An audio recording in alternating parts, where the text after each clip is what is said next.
Athqalu salatil alal munafikin, salat yang terberat bagi para munafik adalah salatul isya wa salatul fajri, salat isya dan salat subuh. Karena orang munafik itu nang kaduanya yuraunan nas, dia ria, ingin dicaliak orang, disanjung kadang hatiye kok dapat dipuji taruih. Ria itu kan berbuat bukan karena Allah. Kalau subuh hari kalam dingin lalu sedang lama, apalagi kalau pakai AC lo, awak latih lo siang tadi, oi itu barik perperangannya tuh, bau nyui katih tuh, akan saruang tuh, akan salimui tuh, bapak gui bantah tuh boleh. Mampu dia mengalahkan itu semua, ditanggalkan sadonya, beruduk dia hakul mukmin. Makanya kita sering menyarankan kepada mahasiswa, kepada siswa kita, kepada anak-anak kita, santri-santri kita, antum kalau mau cari istri, cari di waktu subuh. Hanya jawab lo, dia waktu subuh tu nak baik gaya sadonya saja, ambil nak baik tu. Jadi kayak gitu dong. Contoh di sini kan banyak juga bidadari baru.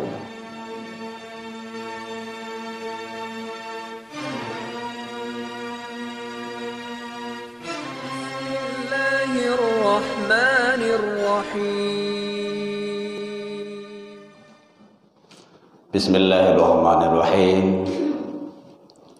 Assalamualaikum warahmatullahi wabarakatuh.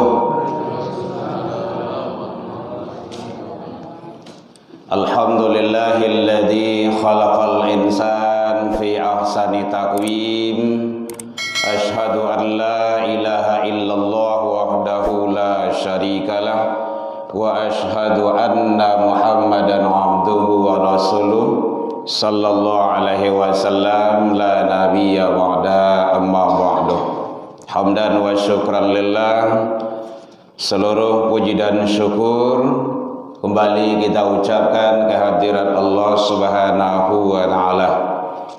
Alhamdulillahirabbil alamin biidznillah wa qadarullah, dengan izin Allah Subhanahu wa taala sampai malam ini kita masih diberikan umur panjang, alhamdulillah.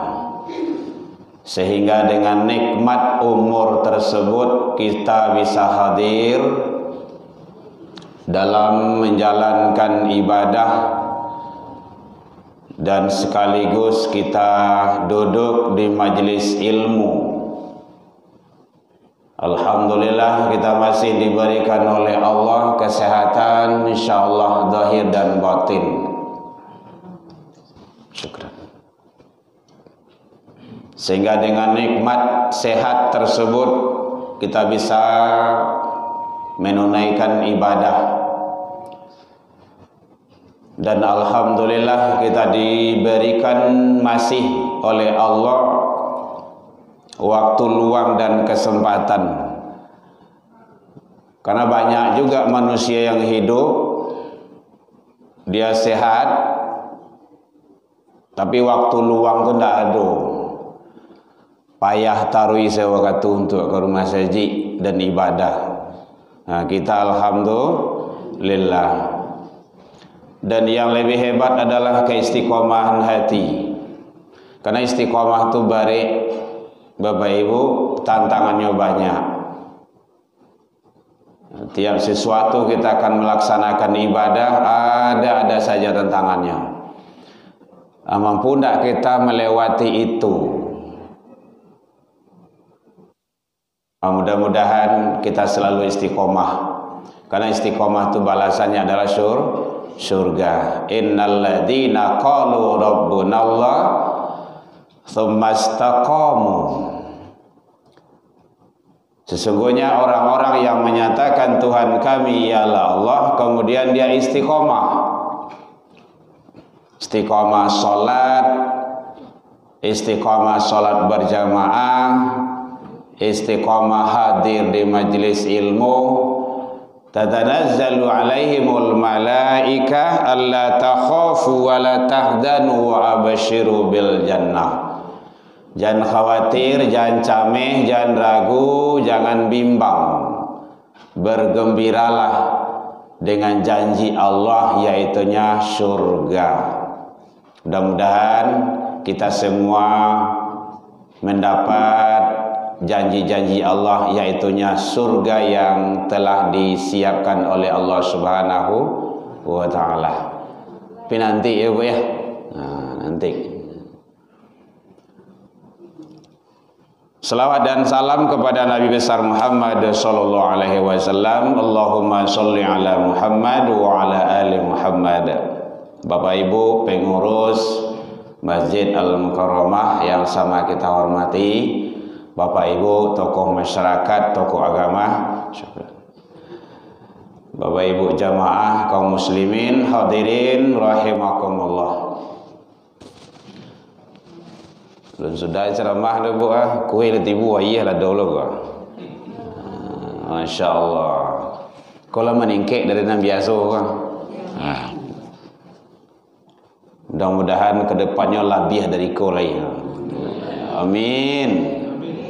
Mau amin katanya. Dari awak untuk awak. Kalau nasi bungkui gitu kan.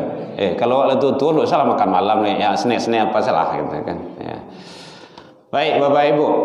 Nah ini Ibu Bapak siapkan panitia, pengurus siapa saja, dimakan oleh kita bersama, dibawa ibadah, itu adalah menjadi amal yang ngalir terus tumbuh, daging darah, dibawa sujud ke Allah, setiap lafaz, setiap nafas dan setiap ucapan yang luar biasa. Insyaallah. Jangan ragu pula memberi itu. Sibuk Ustaz juga ya.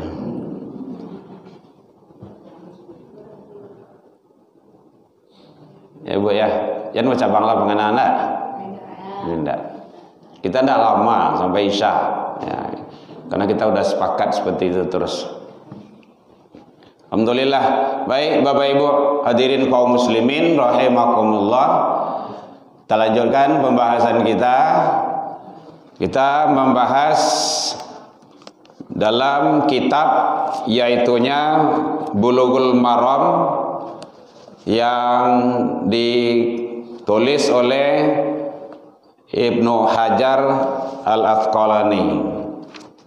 Tentang pembahasan kita sekarang adalah ini hadis-hadis yang sahih di sini berbicara masalah babus sholatul jamaah wal imam.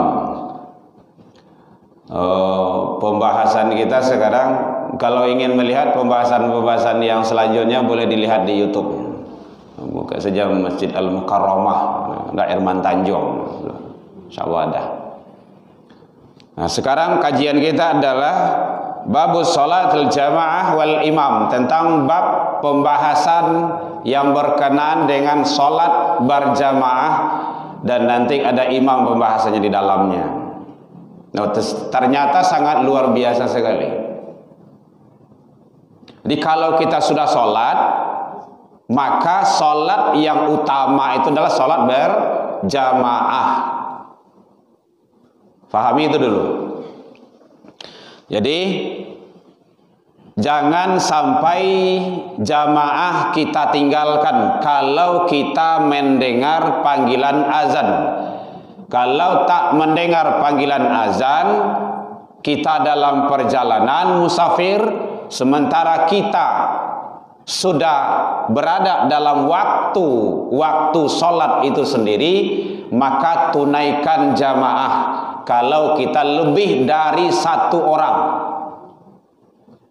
Karena jamaah itu kan lebih dari satu kalau dalam bahasa Arab. Jadi berdua itu sudah boleh berjamaah sudah. Alangkah lebih bagus kalau seandainya kita ada punya rombongan mobil gitu kan, berhenti saja. Mungkin dalam pesawangan, tidak mungkin kita masjid entah di mana-mana, tidak tahu kita. Waktu sudah masuk, tunaikan sholat, menapi itu dulu. Nah, biasa kan SPBU kan ada itu, kedai-kedai nasi kan ada itu. Bapak Ibu hadirin kaum muslimin rahimakumullah. Hadis yang pertama, kalau di sini hadisnya hadis yang ke-422. Hadis yang diriwayatkan oleh Imam Bukhari dan Imam Muslim dari Abdullah bin Umar. Beliau menyatakan, anna Rasulullah sallallahu alaihi wasallam qala. Ini hadis ini sudah populer, itu sering disampaikan oleh guru-guru kita. Salatul jamaah afdalu min salatil fardhi. Salat berjamaah itu lebih utama, lebih afdal dibandingkan dengan salat sendirian. Bisa ba'in wa ishrina darajat. Dalam satu hadis kalau hadis yang di sini 27. Yang terkenal itu kan 27. Ada hadis yang lain 25, ada 28. Ada itu beragam itu. Tapi yang terkenal itu adalah yang sering disampaikan oleh guru-guru kita 27. Jadi ternyata bandingannya salat berjamaah itu dibandingkan dengan salat sendirian 27 nilainya, kelipatannya. Ini terang Bu? Lih. Kalau ada yang ragu boleh tanya Bu. Nah, kalau kita ambil perbandingan satu, syukran, masya Allah. Ada cek lain tak?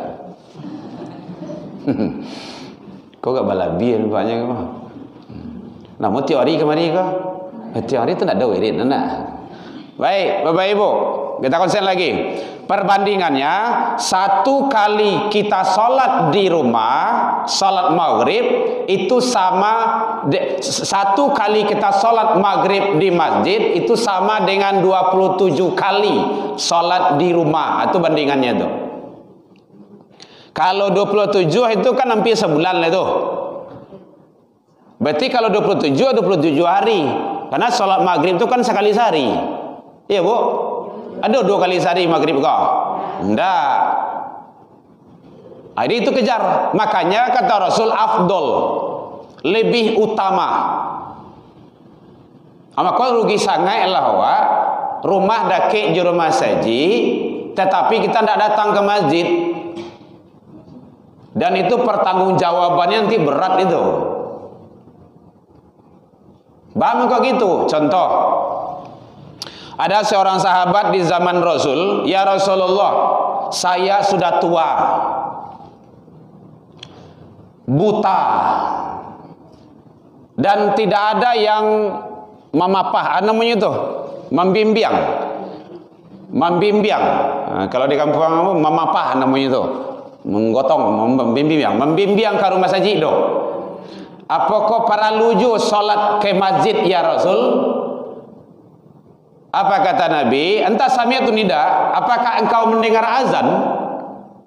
Sami'atu ya Rasulullah. Ya, saya mendengar ya Rasul. Fa'ajibhu. Datang. Orang gae yang letuo kan, kemudian buta. Tidak ada yang membimbing ke masjid. Hidup sebatang kara. Cucu ndak ada, bini lah meninggal lo, anak tak punya, hidup seorang, buta, sudah tua, ndak ada yang kami mimpi ke masjid, tadanga suruh azan, fa'ajibhu kata Rasul, maka wajib engkau datang. Awak badan gadang, ndak lo butuh lo, ndak lo gaye lo, tadanga suruh azan. Kecuali kalau pakak, orang pakak masih bisa aja. Masuk ketu mas. Makan lebih hebat lah orang pakak tu dari awak lah. Awak-awak yang mendengar kau. Jadi tidak ada nanti alasan kita nanti di hadapan Allah. Makanya kata Rasul, Allah dan Rasul sangat memberikan kepada orang-orang yang mengutamakan salat berjamaah yang terbaik. Jadi oleh sebab itu tidak ada alasan awak untuk meninggalkan salat berjamaah tanpa perbedaan. Nyo kawanku ada yo suku yang beda-beda pendapat begitu. Basi tegang oleh liyih lah bagai. Perempuan tu solat di rumah. Kan ada juga kayak gitu tuh. Dalam kamar. Selesaikanlah baca kitab hadisnya dulu.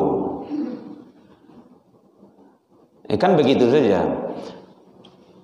Iya ada hadis yang menjalian solat perempuan tu di rumah, iyo. Tapi sebabnya ada sebab. Kalau tidak akan ada hadis ini keluarnya. Sebab nur hadis namanya itu. Yang pertama, kalau kondisi tidak memungkinkan. Dulu di zaman Nabi dulu antara masjid dengan rumah itu jauh, berjarak, langang.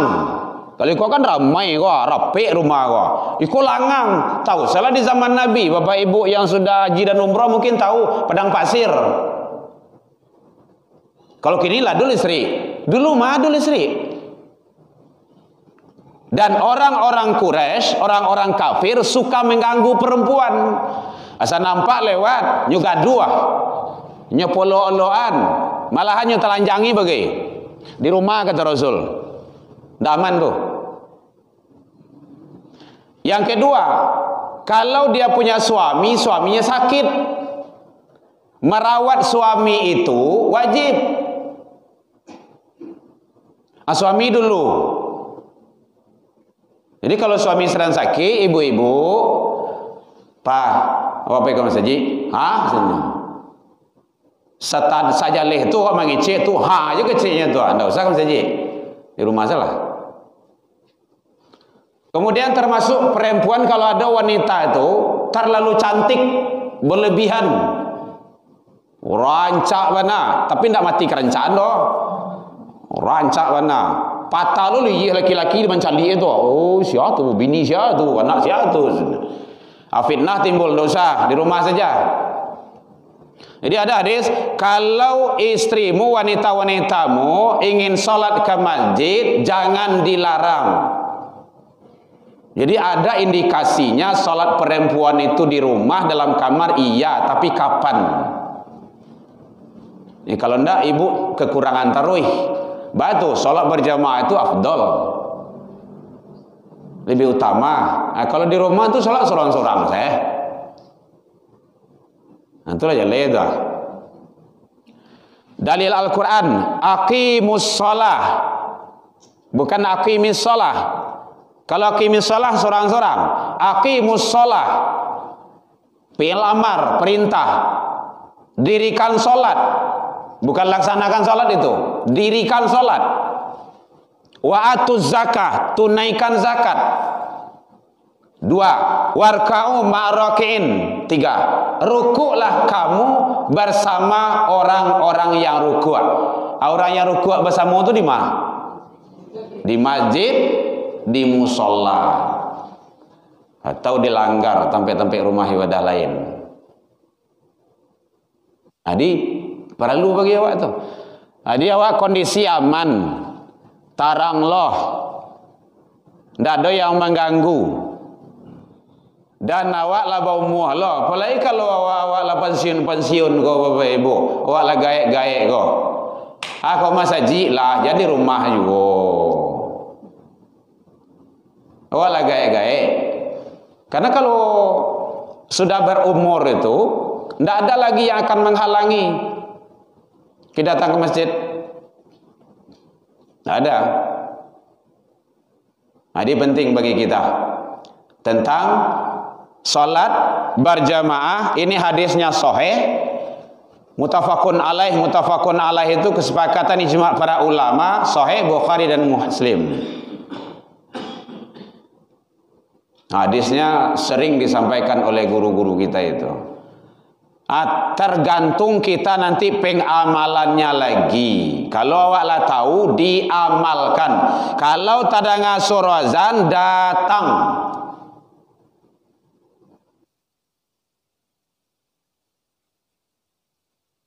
Oh, dalam perjalanan awak berhentilah dulu sebentar. Nanti sebentar dulu. Oh, ada kegiatan, ya tinggalkan dulu sebentar. Sholat itu kan sebentar. Paling hebat 10 menit. menit. Wah, itulah bagus itu. Siap tuh ke bakarajo loh lihat. Supaya Allah itu redho. Saya dalam Al-Quran surah Al-Fat ayat 29. Ya, bataguna fadlan minallah ridwana, carilah karunia Allah yang Allah redho. Kalau Allah redho tuh ibadah jangan sampai tinggal. Idu awak ko baralamo, paling kancang, paling hebat, paling tinggi umur manusia barah, Bu. Nek lah barah, nek. Allah 90 nek. 80, Masya Allah, luar biasa. 80, 90, jarang yang sampai 100-nya. Ada di komplek awak yang 100, Pak? Belum ya? Jadi kalau 100, umat dulu wajar dia sholat sendiri-sendiri, umur panjang 1000 tahun. 1000 tahun sholat kan luar biasa itu. Makanya Allah memberikan desain tertentu. Umat akhir zamanku umur pendek-pendek, tapi nilai kualitas amal pahala itu besar, lebih besar lo daripada umat dulu. Itulah dengan jamaah. Kalau muawak 27, enggaklah 27 kali tadi. Solat berjamaah sekali itu bandingnya adalah 27. Kan hampir sebulan lah tu. Taruhlah sebulan.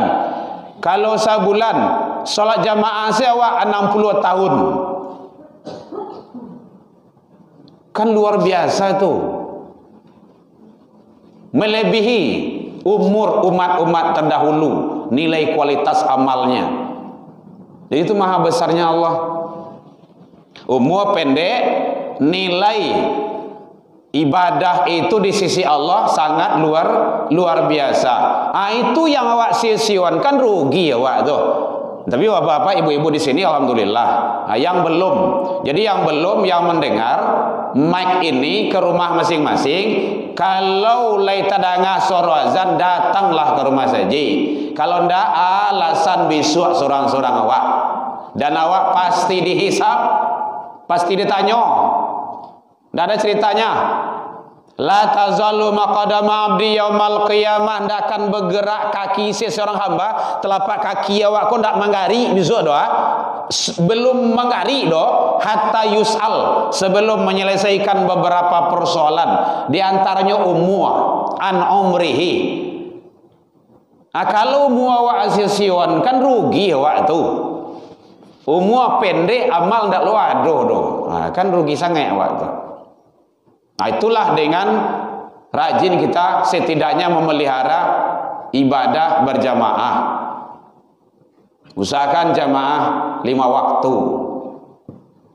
Terutama yang awak yang ada di siku. Lagi di rumah gitu kan, nenek-nenek, ibu-ibu, apa-apa, yang lain ada kegiatan-kegiatan keluar. Kalau ada keluar kegiatan yang macam-macam, awak masih aktif itu kan, asal ada ngasur azan, berhenti, datang di situ. Itu caranya. Utamakan jamaah, karena ada bahasanya afdol di sana. Salatul jamaah afdol min salatul fardhi bisab'in wa 20 derajat, 27.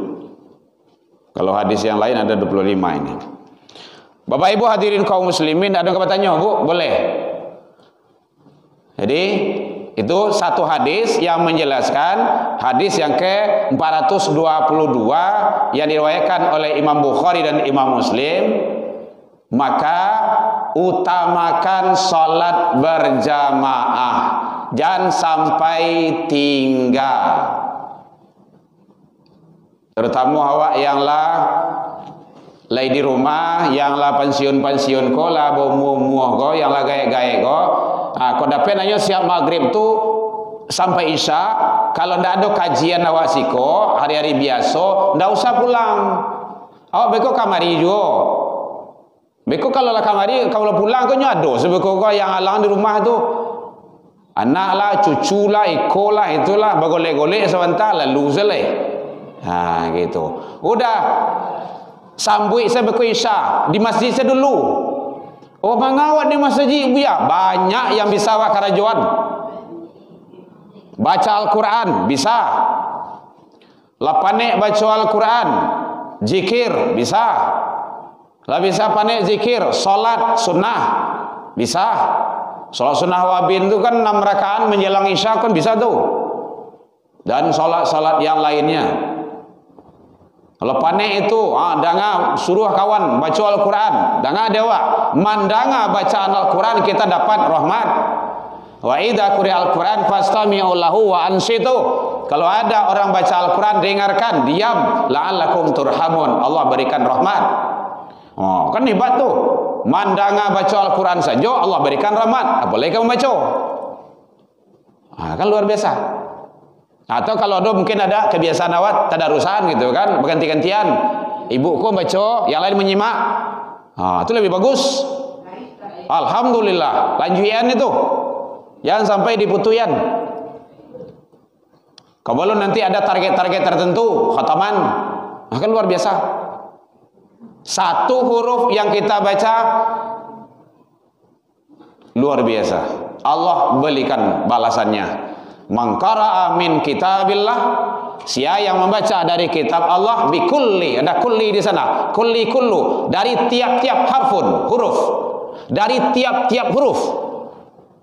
Kan hebat tuh. Bukan satu huruf, dari tiap-tiap huruf. Falahu hasanah, kebaikan baginya. Masya Allah. Makanya bapak-bapak, ibu-ibu, kalau ingin mendapat amal jariah yang mengalir terus, maka ada uang, ada duit, belilah mushaf Al-Quran, berikan kepada orang-orang yang baca Al-Quran. Apakah majelis taklim, apakah TPQ, apakah MDA, apakah rumah-rumah tahfidz, pondok-pondok Al-Quran, bagian ke situ. Itu caranya. Makanya kita menyarankan kepada jemaah-jemaah umrah, kalau ibu-ibu, bapak-bapak, haji dan umrah, sebelum pulang beli Al-Quran di sono, tinggal di situ. Gitu. Beli Al-Quran di situ, beli, kemudian tinggal di situ. Setiap orang membaca, tapi Al-Quran yang legalnya ya, kan ada yang stempel itu, yang masak Madinah itu. Kalau nanti disortir itu dikeluarkan, yang tidak ada stempel cap Madinah itu nanti yang lain dikeluarkan. Tetap Al-Quran juga, tapi dibagikannya ke Al-Quran yang di luar Masjid Nabawi, Masjidil Haram. Jadi supaya dibaca sama orang itu per huruf mengalir pahala kebaikannya kepada kita. Jadi sholat jamaah jangan sampai ditinggalkan. Rugi ya Pak, karena kerugiannya sangat luar biasa. Bapak Ibu hadirin kaum muslimin rahimakumullah. Ini hadis yang pertama yang menjelaskan tentang masalah yang berkenaan keutamaan salat berjamaah dalam babus salatil jamaah wal imam. Ada yang perlu didiskusikan? Boleh Bapak Ibu? Boleh. Hadis yang kedua. Ini hadisnya panjang dari Abi Hurairah. Riwayatnya juga muttafaqun alaih, kesepakatan para ulama. Kesimpulan hadis ini menjelaskan begitu dianjurkan, disyariatkan pentingnya salat berjamaah ini, kata Rasul bahwa walladzi nafsi biyadi, demi jiwaku berada di dalam genggamannya itu genggaman Allah, bahwa begitu pentingnya salat berjamaah itu, kata Rasul, andaikan kalau sekiranya ada orang-orang yang tidak salat berjamaah, apabila waktu salat telah masuk, dikumandangkan azan dan iqamah, kemudian saya suruh orang lain menjadi imam, sahabat yang lain, maka aku akan keluar melihat orang-orang yang tidak salat berjamaah, aku ingin bakar rumahnya. Begitu pentingnya. Ini kesimpulan hadisnya, karena redaksi hadisnya terlalu panjang kali. Kalau itu diterapkan kini kok wayo. Tiok sawanta se tabaka tu. Boh, ndak masuk kandang katumbin lo tu mah. Masih anu tawaka. Siapa ka sianu? Oh, gitu. Begitu pentingnya salat berjamaah itu. Nah, jadi bapak-bapak, ibu-ibu kaum muslimin, awak yang lah tahu dengan hadis ini adalah Rasul yang menyampaikan. Nabi awak, kita akan berharap syafaat bertemu dengan Rasul.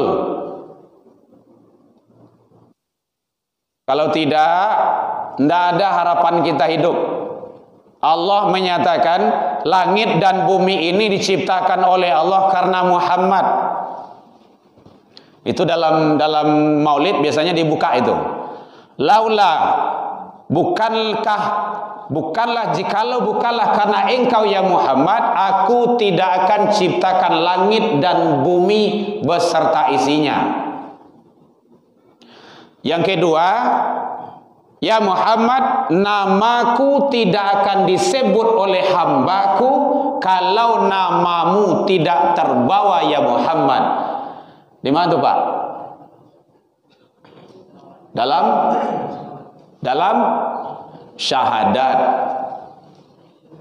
Asyhadu alla ilaha illallah wa asyhadu anna Muhammadur Rasulullah. Tidak sah syahadat seseorang kalau hanya ke Allah saja. Tidak diterima syahadatnya kalau hanya ke Nabi saja. Kedua-duanya harus dan wajib. Maka dalam kajian-kajian dasar agama itu, dalam kajian dasar ilmu tauhid itu, ada namanya ma'rifatullah, ada namanya ma'rifatur Rasul. Tidak boleh lapeh itu. Engkau kenal dengan Allah, engkau juga wajib kenal dengan Rasul. Itu perlu tuh. Dalam kajian-kajian sipek dulu 20 kan ada tuh. Aqaidul Khams namanya itu, Aqidah 50 kalau dalam kajian ilmu tauhid. Nanti dibagi dua, bahagian ada untuk Allah, ada untuk Rasul. Tapi tidak sama banyak dong. Ada 41 kupasan untuk Allah, 9 kupasan untuk Nabi, untuk Rasul. 20 yang wajib, 20 yang mustahil, 1 yang harus. 4 yang wajib, 4 yang mustahil, 1 yang harus. 41 tambah 9. Ada Bu? Nah, matematik itu. Ya, dan itu jarang dibuka. Karena memang harus duduk paham di situ dulu. Bapak Ibu hadirin kaum muslimin rahimakumullah. Dan itu dasar. Manduduan tauhid itu bukan hal yang mudah itu. Berat. 13 tahun lebih kurang itu Rasul sebelum hijrah di Mekah itu tauhid. Soal banyak yang gelantungan. La ilaha illallah, Allah ahad, Allah ahad. Nah gitu. Baru hijrah. Yang lain. Jadi hadis yang kedua menjelaskan begitu pentingnya sholat berjamaah itu, bahkan sampai-sampai Nabi itu murka dan marah ingin membakar rumahnya yang tak mau datang ke masjid untuk sholat berjamaah. Jadi bapak-bapak, kalau awaklah rajin datang ke masjid, bawalah istri-istri kita. Kalau istri lebih dari gitu, kasih ya. Ya, tapi kalau istri satu, istri, nah gitu. Istri awak, jangan istri kawan. Ya kadang-kadang kawanku ada loh, bini orang yang telepon, bininya berang kepanjang, mengas, ndak, yo, entahlah.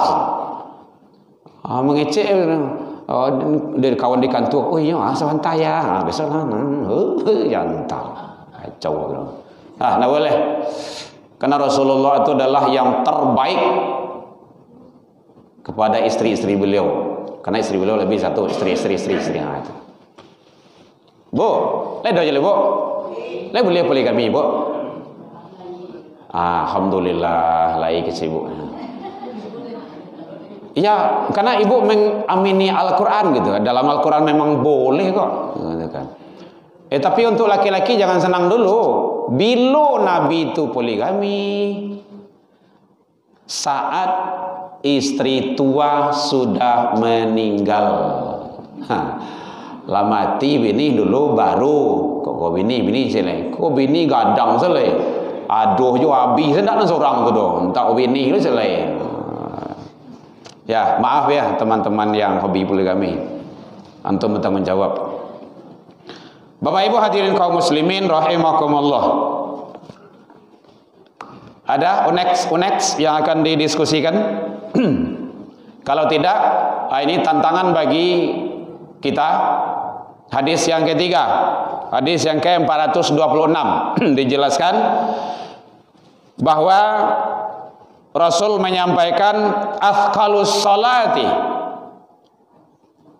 alal munafikin, salat yang terberat bagi orang-orang munafik, salatul isya wa salatul fajri, salat isya dan salat subuh. Salat yang tabarik bagi orang-orang munafik, salat isya dan salat subuh. Yang tak datang salat isya munafik, ya. Kalau hadis ini menjelaskan, kata Rasul, yang tak hadir salat subuh berjamaah dia munafik, ya. Karena salat yang terberat bagi orang munafik itu adalah dua salat itu. Iyo, dia lama lalu tu.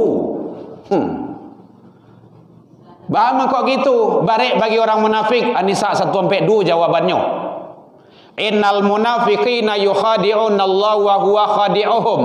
Munafik itu dia berusaha menipu Allah. Wa idza qamu ila shalah, kalau dipanggil untuk salat, qamu kusala, malas, malih. Oleh Isa itu kan barik bana, makanya kalau kabarik rasanya siap maghrib ndak usah pulang. Duduk sawat di masjid. Bahkan siapa yang selesai sholat menunggu waktu sholat, maka sepanjang itu dia mendapat pahala sholat. Nah ini Bapak Ibu, awak kini kan sedang duduk majelis ilmu. Tadilah sholat maghrib, menunggu waktu sholat isya.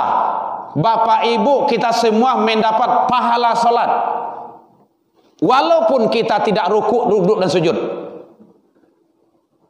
Hebat kan? Dan itu jarang disebut di lapaunya tuh. Di masjid sebutnya itu. Penting bagi kita itu. Pahalanya. Jadi oleh sebab itu salat yang terberat itu athqalus salatil alal munafikin, salat yang terberat bagi para munafik adalah salatul isya wa salatul fajri, salat isya dan salat subuh. Kalau salat zuhur, asar, ya biasalah orang rami banyak nak melakukan, bisa disalih. Karena orang munafik itu nang kaduanya yuraunan nas, dia ria, ingin dicaliak orang, disanjung kadang hatiye kok dapat dipuji taruih. Ria itu kan berbuat bukan karena Allah. Kalau subuh hari kalam dingin lalu sedang lama, apalagi kalau pakai AC lo, awak latih lo siang tadi, oi, tu barik perperangannya tu, bau nyui katih tu, akan saruang tu, akan salimui tu, bapagui bantah tu boleh. Mampu dia mengalahkan itu semua, dia tanggalkan sadonya, beruduk dia hakul mukmin, beriman yang sebenarnya. Ria kasia waktu subuh tu ndak ada, kecuali hanya ikhlas. Ndak ada orang kawan celia waktu subuh tu dah, kecuali orang yang peot-peot dah datang ke Surabaya. Makanya kita sering menyarankan kepada mahasiswa, kepada siswa kita, kepada anak-anak kita, santri-santri kita, antum kalau mau cari istri, cari di waktu subuh. Hanya jawab loh, buya, waktu subuh tu nak gaya saya donya saja. Ambil nak gaya tu semua kan. Ya donya kayak gitu tuh. Contoh. Di sini kan banyak juga bidadari baru tuh. Ya nek, jangan payah nek.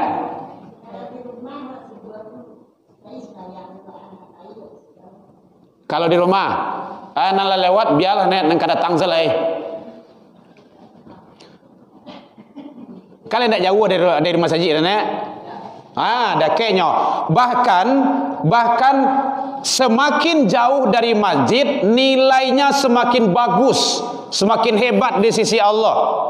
Sia yang terjauh dari masjid itu paling banyak pahalanya. Bangun itu langkah awak tu dihitung, dipertimbangkan. Langkah awak tu datang ke masjid, satu langkah datang ke masjid itu balasan pahalanya khutwah bikulli hasanah. Dibalas oleh Allah satu langkah kita itu, apa balasannya? Yaitunya setahun pahala puasa sunnah dan setahun pahala salat malam. Nah, jadi kodape endaknya, bukan kodape, kalau ada tanda ngasor azan, setiap waktu usahakan selalu kita menjaga salat berjamaah, jangan sampai tinggal. Bahkan kalau dalam hadis yang lain, udah ada azan ya. Bahkan dalam hadis yang lain, andaikan taulah manusia itu, hambaku itu kehebatan fadilah salat di masjid berjamaah itu, lain marangkaknya datang juga. Marangkak itu berarti kan tak jalan tu doh. Marangkak juga yang tu. Kan luar biasa. Nah, jadi ini kita menyampaikan pesan Rasul sallallahu alaihi wasallam.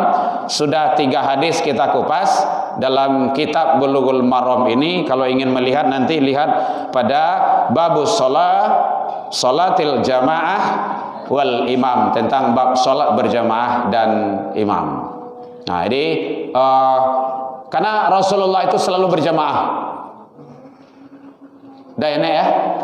Baik Bapak Ibu, demikian saja, wal afu minkum, karena suara azan sudah kedengaran bagi kita. Semoga Allah memberikan kekuatan kepada kita untuk selalu menjaga salat berjamaah. Amin ya rabbal alamin. Afu minkum, ila liqa fastabiqul khairat, wabillahi taufik wal hidayah. Wassalamualaikum warahmatullahi wabarakatuh. Ya Nabi